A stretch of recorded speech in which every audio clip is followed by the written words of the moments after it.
န့်စင်ဘာကြောင့်ရှုံးရတာလဲတန့်စင်အနေနဲ့ပွဲချင်းကပ်ပုံမှားယွင်းခဲ့တာမျိုးမဟုတ်ပဲပြိုင်ဘက်ဂျာရက်ချိုင်းကပိုကောင်းနေတာပါအဓိကအားဖြင့်အရက်အမောင်းနဲ့အလုံးအထည်ကွာခြားချက်ကတိတိတတ်တာကိုစကားပြောသွားခဲ့တာပါဂျာရက်ချိုင်းကအရက်ရှိသလိုပိုလဲထွားတဲ့အတွက်အဝေးကနေထောက်လက်သီးတွေခြေကန်ချက်တွေနဲ့အသာစီးယူပြီးတန့်စင်ကိုအနာကပ်မခံပဲထိန်းကစားသွားနိုင်ပါတယ်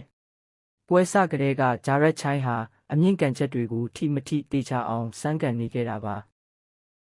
တန့်စင်ဘက်ကတော့မိမိကအသာစီးရနေချိန်မှာလွတ်ကောင်းပေမဲ့ပြိုင်ဘက်ရဲ့ဖိအားပေးခြင်းကိုခံရရင်ဘာမှမလုပ်တတ်တော့ပဲပြရာခတ်သွားတတ်တဲ့အားနည်းချက်ကိုအခုထိမပြင်းနိုင်သေးပါဘူးအခုပွဲမှာလဲဂျာရက်ချိုင်းရဲ့ဒူးတိုက်ချက်မိပြီးဟန်ချက်ပြတ်သွားတဲ့အချိန်ကကာကွယ်မှုအနှဲငယ်ကျသွားတဲ့အချိန်ကိုအပိုင်ဆောင်ပြီးအရှိန်ပြည့်နဲ့အမြင့်ကန်ချက်ကိုတုံးသွားခဲ့တာပါ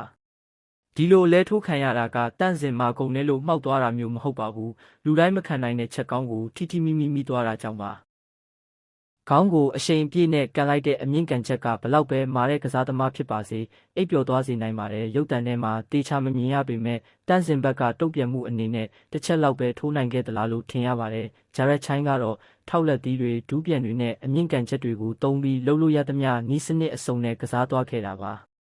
အခုဆိုရင်တန့်စင်ကတော့အရှုံးလုံးထဲကနေရုံမထွက်နိုင်သေးပဲရှုံးပွဲတွေဆက်နေပါတယ်ပွဲချက်တွေနဲ့ဆက်တိုက်တွေ့နေရတာလည်းပါသလိုကိုဘက်ကဖိအားပေးခံရရင်ပြရာခတ်တတ်တဲ့အကျင့်ဆိုးကိုမပြင်းနိုင်သေးတာကလည်းအဓိကအားနည်းချက်တစ်ခုဖြစ်နေပါတယ်။ပြိုင်ဘက်ကနီးစနစ်ပိုင်းမှာအရန်တာလုံနေတယ်လို့ကိုဘက်ကလည်းအားနည်းချက်တွေရှိနေသေးတာကြောင့်အခုလိုရှုံးပွဲနဲ့ရင်ဆိုင်လိုက်ရတာဖြစ်ပါတယ်။ပရိသတ်တို့ရောတန့်စင်ရှုံးပွဲအပေါ်ဘယ်လိုမြင်လဲအမြင်လေးတွေဆွေးနွေးသွားကြပါဦး။အားလုံးကိုကျေးဇူးတင်ပါတယ်။